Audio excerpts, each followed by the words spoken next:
గోవా పని అయిపోయిందా? ప్రజలు గోవా వెళ్లేందుకు ఎందుకు ఇష్టపడట్లేదు? గోవాలో టూరిజం తగ్గిపోవడానికి కారణాలేంటి? ఇక్కడ కనిపిస్తున్న ఈ కపుల్స్ని చూడండి. ఈ వ్యక్తి ఎంతో కష్టపడి పనిచేసి తన భార్యను పోలీస్ ఆఫీసర్ని చేశాడు. దానికి బదులుగా ఆ మహిళ తన భర్తను ఏం చేసిందో తెలుసా?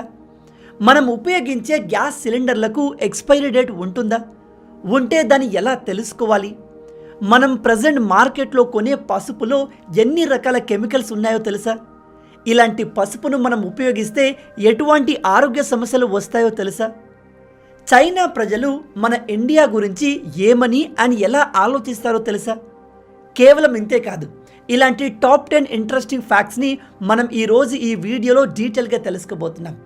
వీడియో చాలా ఇంట్రెస్టింగ్గా ఉండబోతుంది కాబట్టి ఏమాత్రం స్కిప్ చేయకుండా పూర్తిగా చూసి అన్ని విషయాలు తెలుసుకోండి.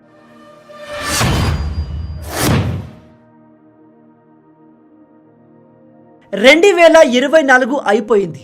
రాబోయే కొత్త సంవత్సరంలో మీరు నిజంగా లైఫ్ని మార్చుకోవాలి, జీవితంలో సక్సెస్ అవ్వాలి అనుకుంటే నేను చెప్పే ఈ 3 విషయాల్ని చేయండి. 100% గ్యారెంటీతో చెప్తున్నాను, ఇవి మీ జీవితాన్ని మార్చేస్తాయి. నెంబర్ 1, కన్ఫ్యూజ్ అవ్వకండి. మీరు లైఫ్లో ఏం చేయాలి, ఏం సాధించాలి అనుకుంటున్నారో క్లారిటీ తెచ్చుకోండి. మీ చుట్టుపక్కల వాళ్ళు, మీ ఫ్రెండ్స్, బంధువులు ఎవరు ఏమన్నా మీ క్లారిటీ మిస్ అవ్వకూడదు. రెండవది, డెసిషన్ తీసుకోవడం, సరైన నిర్ణయం తీసుకోండి. ఇక చివరగా మూడవది, ఇది చాలా ఇంపార్టెంట్, మీరు తీసుకునే ఈ నిర్ణయాన్ని సరైన టైంలో తీసుకోండి. ఎందుకంటే మీరు ఎంత మంచి నిర్ణయం తీసుకున్నా దాని టైమింగ్ సరిగా లేకపోతే లైఫ్ నాశనం అయిపోతుంది. ఉదాహరణకి చదవాల్సిన ఏజ్లో చదవాలి, కానీ ఆ వయసు దాటిపోయాక ఇకపై నుంచి నేను బాగా చదువుతాను అంటే అది మీకు దేనికి పనికిరాదు. గుర్తుపెట్టుకోండి, మీ చుట్టూ శత్రువులే ఉంటారు. మీ మంచి కోరుకునే వాళ్ళను వేళ్ల మీద లెక్క పెట్టొచ్చు. ప్రతి ఒక్కరూ మీరు నాశనం అయితే చూడాలి అనుకుంటారు. మీరెవరో తెలియని వాళ్ళు కూడా మీరు నాశనం అవుతుంటే మిమ్మల్ని చూసి నవ్వుతారు. కాబట్టి అలాంటి సమాజం కోసం బతకడం మానేసి ఈ 3 పనులు చేయండి, మీ జీవితం మారిపోతుంది, నాది గ్యారెంటీ. అనంత్ అంబానీ అండ్ రాధికల పెళ్లిపైన ఒక అమ్మాయి ఈ విధంగా కమెంట్ పెట్టింది. నేనే రాధికనైతే అనంత్తో 1 సంవత్సరం ఉండి బేబీని కని వెంటనే అతనికి విడాకులు ఇచ్చి యాలిమోని కింద సగం ఆస్తిని లాగేసుకుని నా బాయ్ ఫ్రెండ్తో హ్యాపీగా ఎంజాయ్ చేసేదాన్ని. ఇలాంటి లా ఉన్న వాడితో ఎవడు లైఫ్ లాంగ్ ఉంటాడు అని. ఒక సర్వే ప్రకారం మన దేశంలో దాదాపు 55% మ్యారీడ్ పార్ట్నర్స్ చీట్ చేస్తారు అండ్ వాళ్ళలో ఎక్కువగా మహిళలే ఉన్నారు. ఇంకో షాకింగ్ విషయం ఏమిటంటే బంబుల్ అండ్ టిండర్ లాంటి ఇంకో డేటింగ్ యాప్ ఉంది. దాని పేరే గ్లీడెన్. ఇది స్పెసిఫికల్లీ ఆల్రెడీ రిలేషన్లో ఉంటూ వేరే పార్ట్నర్ కోసం వెతికే మహిళల డేటింగ్ యాప్. షాకింగ్ విషయం ఏమిటంటే ఎప్పుడైతే మన దేశంలో రిలేషన్లో ఉంటూ పెళ్ళయ్యాక కూడా అఫేర్ పెట్టుకోవడం తప్పు కాదు అని సుప్రీంకోర్టు తీర్పునిచ్చిందో అప్పటి నుంచి ఈ యాప్లో రిజిస్టర్ అవుతున్న మహిళల సంఖ్య 734% పెరిగిందంట. నేను ఇక్కడ మహిళలంతా ఇలాగే ఉంటారు అని చెప్పట్లేదు, కానీ ఇది ఒక సీరియస్ ప్రాబ్లం అని చెప్తున్నాను. ఎందుకంటే మన దేశంలో వివాహాన్ని ఒక పవిత్ర బంధంగా చూస్తారు, కానీ ఈ రోజుల్లో అది నాశనం అవుతుంది. పెళ్లి అనేది ఒక జోక్ అయిపోయింది. అసలు మహిళలు ఈ విధంగా ఎందుకు మారుతున్నారు? వాళ్ళు ఇలా చేయడానికి కారణాలు ఏమై ఉండవచ్చు? ఇలాంటి పనికి మాలిన ట్రెండ్ మన దేశంలో లేకుండా ఉండాలి అంటే మనం అండ్ మన భారత ప్రభుత్వం ఎటువంటి యాక్షన్ తీసుకుంటే బాగుంటుంది? మీ ఆలోచనల్ని కింద కామెంట్లో చెప్పండి. ఈ విషయం తెలిస్తే మీరు షాక్ అవుతారు. పసుపుని మనం ఇంట్లో వండే ప్రతి వంటకంలో వాడతాం అండ్ ఈ పసుపుని మనం మెడిసినల్ పర్పస్లో కూడా ఉపయోగిస్తాం. మహిళలు దీన్ని ఫేస్ పైన అండ్ బాడీ పైన కూడా అప్లై చేసుకుంటారు. పసుపు వల్ల మనకు చాలా లాభాలు ఉన్నాయి. ఇది మన ఆరోగ్యానికి కూడా చాలా మంచిది. కానీ ఈ కాలంలో బయట మార్కెట్లో దొరికే పసుపు అస్సలు మంచిది కాదు. రీసెంట్గా పాట్నా, చెన్నై, గౌహతి ఏరియాలో ఫుడ్ సేఫ్టీ డిపార్ట్మెంట్ వాళ్ళు మార్కెట్లోని పసుపు శాంపిల్స్ తీసుకొని ఇన్వెస్టిగేట్ చేస్తే అందులో ఉండాల్సిన దానికంటే 200 రెట్లు అధికంగా లెడ్ క్రోమేట్ అనే కెమికల్ యాడ్ చేసినట్టుగా తెలిసింది. ఈ కెమికల్ని సాధారణంగా పెయింట్స్, ప్లాస్టిక్, సిరామిక్ కోటింగ్స్ తయారు చేయడంలో వాడతారు. కానీ కొంతమంది దుర్మార్గులు వాళ్ళ లాభం కోసం మనం తినే పసుపులో దీన్ని భారీ మొత్తంలో కలుపుతున్నారు. ఉండాల్సిన దానికంటే 200 రెట్లు అధికంగా కలుపుతున్నారు అంటే అలాంటి పసుపు మన ఆరోగ్యాన్ని ఎంత డ్యామేజ్ చేస్తుందో మీరు ఇమాజిన్ చేసుకోవచ్చు. ఇలాంటి పసుపు తింటే బ్రెయిన్ డ్యామేజ్ అవుతుంది, గుండెకు సంబంధించిన ప్రాబ్లమ్స్ వస్తాయి, కిడ్నీలు ఫెయిల్ అవుతాయి, చిన్నపిల్లల్లో పెరుగుదల ఆగిపోతుంది. మరి దీనికి సొల్యూషన్ ఏమిటంటే వీలైనంత వరకు బయట మార్కెట్లో దొరికే పసుపును వాడకండి. మీకు అగ్రికల్చర్ ల్యాండ్ ఉంటే సొంతంగా పండించుకోండి, లేదా బయట మార్కెట్లో రా పసుపును కొని పొడిగా తయారు చేసుకోండి. ఈ విషయం ప్రతి ఒక్కరికి తెలిసేలా వీడియోని మీ ఫ్యామిలీ అండ్ ఫ్రెండ్స్ అందరితో షేర్ చేయండి. మీ అందరికీ తెలిసే ఉంటుంది, రాజమౌళి అండ్ మహేష్ బాబు గారి కాంబినేషన్లో ఒక అడ్వెంచర్ మూవీ రాబోతోంది. అయితే ఈ మూవీ 2025లో కాదు కదా, 26లో కూడా థియేటర్లో వచ్చేలా లేదు. ఐ థింక్ రాజమౌళి గారు ఎప్పటిలాగే ఎక్కువ టైం తీసుకోబోతున్నారు. అయితే ఈ మూవీకి సంబంధించిన బిగ్గెస్ట్ అప్డేట్ ఏమిటంటే, ఈ మూవీలో మహేష్ బాబు గారి పక్కన ప్రియాంక చోప్రా యాక్ట్ చేయబోతుంది. ఇప్పుడు ఈమె బాలీవుడ్ హీరోయిన్ కాదు, అంతకు మించి ప్రజెంట్ ఈమెకు హాలీవుడ్లో ఫాలోయింగ్ మామూలుగా లేదు. అయితే ఈ మూవీలో ప్రియాంక చోప్రా రోల్ నార్మల్ హీరోయిన్లా కాకుండా భారీ యాక్షన్తో కూడి ఉంటుంది అని చెప్తున్నారు. ఈ మూవీ షూటింగ్ 2025లో స్టార్ట్ అయి 26 ఎండింగ్ వరకు జరగబోతుంది. అంటే మనం ఈ మూవీని 2027 ఎండ్లో లేదా 28లో ఎక్స్పెక్ట్ చేయవచ్చు. ఈ మూవీ ఇండియన్ సినిమా హిస్టరీని మార్చేలా ఉంటుందని చాలామంది ఎక్స్పెక్ట్ చేస్తున్నారు. ఎందుకంటే ఈ మూవీ జంగల్ బేస్డ్ అడ్వెంచర్ని కలిగి ఉంటుంది. ఈ మూవీలో మనం మహేష్ బాబు గారిని ఎప్పుడు చూడని ఒక అడ్వెంచర్ న్యూ లుక్లో చూడబోతున్నాం. మీలో ఎంతమంది ఈ మూవీ కోసం ఈగర్గా వెయిట్ చేస్తున్నారు? ఈ మూవీ ప్రజెంట్ ఉన్న ఇండియన్ బాక్స్ ఆఫీస్ రికార్డ్స్ని బద్దలు కొడుతుందా? రీసెంట్గా కర్ణాటకలోని ఒక ఇంట్లో గ్యాస్ సిలిండర్ పేలి ఫ్యామిలీ మొత్తం అంతమైపోయింది. ఈ గ్యాస్ సిలిండర్లు ఒక రకంగా మన ఇంట్లో ఉన్న పెద్ద బాంబు లాంటివి. వీటి విషయంలో జాగ్రత్తగా ఉండాలి, వీటిని ఎప్పటికప్పుడు చెక్ చేస్తూ ఉండాలి. నేను గ్యారెంటీగా చెప్పగలను, మీలో 99% మంది గ్యాస్ సిలిండర్స్ ఎలా ఉన్నాయో చెక్ చేయరు. అది చాలా పెద్ద తప్పు. మీకోసం రోజు మంచి మంచి వంటలు వండి పెట్టే మీ అమ్మ పైన, వైఫ్ పైన, ఫ్యామిలీ పైన ఏమాత్రం ప్రేమ ఉన్నా ఈ వీడియోని చూసిన వెంటనే నేను చెప్పినట్టుగా మీ గ్యాస్ సిలిండర్ని చెక్ చేయండి. మొదటగా మీరు చెక్ చేయాల్సింది గ్యాస్ సిలిండర్ ఎక్స్పైరీ డేట్. ప్రతి సిలిండర్ పైన ఈ డేట్ రాసి ఉంటుంది. ఉదాహరణకి A25, D26, C21 ఇలా రాసి ఉంటుంది. ఇక్కడ మొదటగా ఉన్న ఆల్ఫాబెట్ మంత్ని ఇండికేట్ చేస్తుంది, అండ్ తర్వాత ఉన్న నంబర్ ఇయర్ని సూచిస్తుంది. ఉదాహరణకి మీ సిలిండర్ పైన D26 అని రాసి ఉంటే అది 2026 అక్టోబర్ టు డిసెంబర్ మధ్యలో ఎక్స్పైర్ అయిపోతుంది అని అర్థం. తర్వాత చెక్ చేయాల్సింది గ్యాస్ పైప్. ఇది చాలా ఇంపార్టెంట్. ఈ పైప్కి కూడా ఎక్స్పైరీ డేట్ ఉంటుంది. సేఫ్టీ గైడెన్స్ ప్రకారం ప్రతి 18 నుంచి 24 నెలల్లో ఈ పైప్ను మారుస్తూ ఉండాలి, లేదా అది లీక్ అయ్యే అవకాశం ఉంది. ఈ ప్రమాదాలు ఎక్కువగా ఈ 2 కారణాల వల్లే జరుగుతున్నాయి. కాబట్టి వెంటనే వెళ్ళి మీ గ్యాస్ సిలిండర్ ఎక్స్పైరీ డేట్ని చెక్ చేయండి. అండ్ మీ అమ్మగారి దగ్గరికి వెళ్ళి లాస్ట్ టైం గ్యాస్ పైప్ని ఎప్పుడు మార్చారో అడిగి తెలుసుకోండి. ఈ ఇన్ఫర్మేషన్ ప్రాణాలని కాపాడేది. కాబట్టి వీడియోని అందరితో షేర్ చేసి వీలైనన్ని ప్రాణాలు కాపాడండి. ఒకసారి ఈ వీడియోను చూడండి.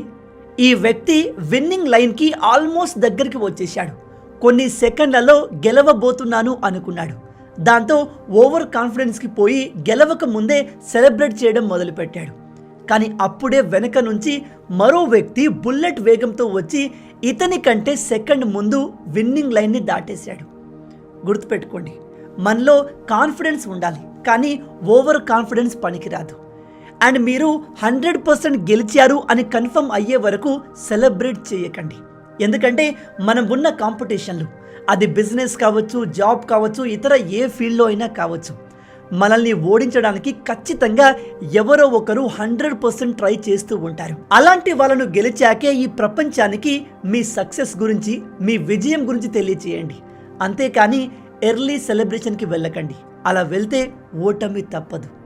అవునా కదా? ఇక్కడ కనిపిస్తున్న ఈ కపుల్స్ని చూడండి. వీళ్లకు కొన్ని సంవత్సరాల క్రితమే పెళ్ళైంది. ఇతను ఒక ప్రైవేట్ కంపెనీలో చిన్న ఉద్యోగం చేస్తున్నాడు. అయితే తన భార్యకు చదువుకోవాలనే ఇంట్రెస్ట్ ఉండడంతో మనోడు ఎంతో కష్టపడి తను సంపాదించిన డబ్బుతో ఈమెను చదివించి గవర్నమెంట్ ఉద్యోగం కోసం ప్రిపేర్ చేయించి చివరికి ఆమెను CISF సబ్ ఇన్స్పెక్టర్ని చేశాడు. కానీ అసలు గేమ్ ఇక్కడే స్టార్ట్ అయింది. ఈ మహిళ తనకు ఉద్యోగం రాగానే నాకు డివోర్స్ కావాలని హస్బెండ్ని టార్చర్ చేయడం మొదలుపెట్టింది. నువ్వు ఒక చిన్న ఉద్యోగం చేసేవాడివి, నీతో నాకు సెట్ అవ్వదు అంటూ అతన్ని అవమానపరిచేది. భర్త విడాకులకు ఒప్పుకోకపోయేసరికి ఈమె తనతో పాటు పనిచేస్తున్న ఒక వ్యక్తితో భర్త ముందే అక్రమ సంబంధం పెట్టుకుంది. ఆ విషయాన్ని ఈమె ఎలా చెప్తుందో వినండి. ఈమె చెప్తుంది, నేనేం తప్పు చేశాను, మహా అయితే వేరే మొగాడితో పడుకున్నాను, అందులో తప్పేముంది అంటూ భర్తనే బెదిరిస్తుంది. ఇప్పుడు తనకు న్యాయం కావాలని మీడియా ముందు ఏడుస్తున్నాడు. కానీ మన భారత చట్టాల ప్రకారం ఇతనికి న్యాయం జరిగే ఛాన్సెస్ 0. గుర్తుపెట్టుకోండి, డబ్బులు సంపాదించని మగాడికి ఈ సమాజంలో వాల్యూ లేదు. కాబట్టి ఇలాంటి అమ్మాయిల వెనకాల పడి జీవితాల్ని నాశనం చేసుకోకండి. కెరియర్ పైన ఫోకస్ చేసి సక్సెస్ అవ్వండి. మీరు కోరుకున్న అమ్మాయి పరిగెత్తుకుంటూ వస్తుంది. మీలో ఎంతమంది ఒక అమ్మాయి కారణంగా జీవితంలో చాలా కోల్పోయారు? మీ స్టోరీని కింద కామెంట్లో చెప్పండి. మళ్ళీ లాక్డౌన్ రాబోతుందా? రీసెంట్ రిపోర్ట్స్ ప్రకారం చైనాలో ఒక కొత్త రకం వైరస్ వేగంగా స్ప్రెడ్ అవుతుంది. కరోనా టైంలో ఎలాగైతే చైనా హాస్పిటల్స్ పేషెంట్తో నిండిపోయాయో ఇప్పుడు అలాగే కనిపిస్తుంది. చైనాలో స్ప్రెడ్ అవుతున్న ఈ వైరస్ పేరు HMPV, హ్యూమన్ మెటాన్యూమో వైరస్. ఇది ఎగ్జాక్ట్లీ కోవిడ్ లాగే స్ప్రెడ్ అయి అలాంటి లక్షణాలను చూపిస్తుంది. కొన్ని రిపోర్ట్స్ ప్రకారం చైనాలో ఇప్పటికే 8,000 కంటే ఎక్కువగా కేసులు నమోదయ్యాయి అండ్ దాదాపు 170 మంది చనిపోయినట్టుగా చెప్తున్నారు. చైనా కోవిడ్ లాగే ఈ వైరస్కి సంబంధించిన ఎటువంటి ఇన్ఫర్మేషన్ని బయట ప్రపంచంతో షేర్ చేసుకోవట్లేదు. అండ్ WHO ఈ విషయంలో ఎప్పటిలాగే నోరు మూసుకొని కూర్చుంది. ఇప్పటికైతే మన ఇండియన్ గవర్నమెంట్ దీని గురించి వర్రీ అవ్వాల్సిన అవసరం లేదు అని చెప్తుంది. కానీ మనం చేయాల్సిన పని ఏంటంటే ఈ వైరస్ వచ్చినా రాకపోయినా రెగ్యులర్గా చేతుల్ని సోప్తో వాష్ చేసుకోండి. బయట పబ్లిక్లో ఉంటే మాస్కుల్ని యూజ్ చేయడం మొదలు పెట్టండి. బాగా క్రౌడ్ ప్లేస్లో ఉంటే ఎట్టి పరిస్థితుల్లో మీ చేతులతో ఫేస్ని ముట్టుకోకండి. ఈ వీడియోని వీలైనంత వరకు షేర్ చేసి ప్రజలందరికీ ఈ విషయం తెలిసేలా చేయండి. ముందే జాగ్రత్త పడండి. దీని గురించి మరింత ఇన్ఫర్మేషన్ కావాలి అంటే మన యూట్యూబ్ ఛానల్లో ఒక డెడికేటెడ్ వీడియో అప్లోడ్ చేశాను. లింక్ ఇదిగో ఇక్కడ ఉంది, వెంటనే వెళ్ళి చూడండి. ఎలా అనిపించిందో కింద కామెంట్లో చెప్పండి. మీరు ఎప్పుడైనా ఆలోచించారా చైనా ప్రజలు మన ఇండియా గురించి, మన ఇండియన్ ప్రజల గురించి ఏమనుకుంటారు, ఎలా ఆలోచిస్తారు అని? అయితే రీసెంట్గా చైనాలోని అతిపెద్ద న్యూస్ నెట్వర్క్ గ్లోబల్ టైమ్స్ వాళ్ళ దేశంలోని వేల మంది యూనివర్సిటీ స్టూడెంట్స్ని మీరు లైఫ్లో ఒక్కసారైనా ఇండియాను విజిట్ చేయాలి అనుకుంటున్నారా అడిగింది. షాకింగ్లీ దాదాపు 90% చైనీస్ స్టూడెంట్స్ ఎస్ మేము ఇండియాను విజిట్ చేయాలి అనుకుంటున్నాము అని చెప్పారు. అలా ఎందుకు అని అడిగితే మా దేశ హిస్టరీ గురించి చదువుతున్నప్పుడు అనేక సార్లు ఇండియా పేరు వస్తుంది అండ్ బుద్ధిజం, బౌద్ధ ధర్మ ఇవన్నీ కూడా ఇండియా నుంచి వచ్చాయని చెప్తారు. అందుకే మేము ఇండియా గురించి మరిన్ని విషయాలు తెలుసుకోవాలి అనుకుంటున్నాము అని చెప్పారు. అయితే ఇక్కడ షాకింగ్ విషయం ఏమిటంటే సేమ్ ఇదే క్వశ్చన్ ని మన ఇండియన్స్ ని అడిగితే కేవలం 60% మంది మాత్రమే ఎస్ మేము చైనాను విజిట్ చేయాలి అనుకుంటున్నాము అని చెప్పారు. ఇప్పుడు నేను మీ అందరినీ అడుగుతున్నాను, మీలో ఎంతమంది చైనాని ఒక్కసారైనా విజిట్ చేయాలి అనుకుంటున్నారు అని ఎందుకు అనే విషయాన్ని కింద కామెంట్లో చెప్పండి. చివరి ఫ్యాక్ట్ తెలుసుకునే ముందు మీ అందరికీ ఒక చిన్న రిక్వెస్ట్. ఇప్పటి వరకు మీరు ఈ వీడియోను చూశారంటే ఈ వీడియో మీకు తప్పకుండా నచ్చే ఉంటుంది.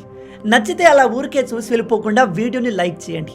ఈ వీడియోకి నేను మీకు ఇచ్చే లైక్స్ టార్గెట్ 5,000 లైక్స్. చాలా ఈజీ, సింపుల్గా చేసేయండి. ఇలాంటి మరిన్ని ఇంట్రెస్టింగ్ వీడియోస్ కోసం మన ఛానల్ని సబ్స్క్రైబ్ చేసి మమ్మల్ని సపోర్ట్ చేయొచ్చు కదా. ఇది మీకు కంప్లీట్లీ ఫ్రీయే, కానీ మీరు చేసే ప్రతి ఒక్క లైక్ అండ్ సబ్స్క్రిప్షన్ మాకు మరిన్ని వీడియోస్ చేయడానికి ఒక మోటివేషన్లా ఉంటుంది. కాబట్టి వీడియోని లైక్ చేసి ఛానల్ని సబ్స్క్రైబ్ చేయడం మర్చిపోవద్దు. గోవా పనైపోయిందా? ప్రజలు గోవాను బైకట్ చేయడం మొదలుపెట్టారు. గోవాకు వెళ్లే బదులు చాలామంది మన ఇండియన్స్ శ్రీలంక, థాయిలాండ్, వియత్నాంకి వెళ్తున్నారు. అయితే సడన్గా గోవాలో ఏమైంది? ప్రజలు అక్కడ వెళ్ళడానికి ఎందుకు ఇష్టపడట్లేదు? ఇప్పుడు తెలుసుకుందాం. మీరు ఇన్స్టాగ్రామ్లో గోవాలో టూరిస్టుల సంఖ్య తగ్గిపోయింది, గోవాకు వెళ్లేందుకు ప్రజలు ఇష్టపడట్లేదు అనే వీడియోస్ని చాలా చూసి ఉంటారు. అయితే ఇది ఎంతవరకు నిజమో తెలుసుకోవడానికి దీనిపైన కాస్త బ్యాక్గ్రౌండ్ రీసెర్చ్ చేస్తే కొన్ని షాకింగ్ విషయాలు తెలిసాయి. నిజంగానే గోవాకు వెళ్లే టూరిస్టుల సంఖ్య భారీగా తగ్గింది. ఈవెన్ ఇంటర్నేషనల్ టూరిస్టులు కూడా గోవాకు వచ్చేందుకు ఇష్టపడట్లేదు.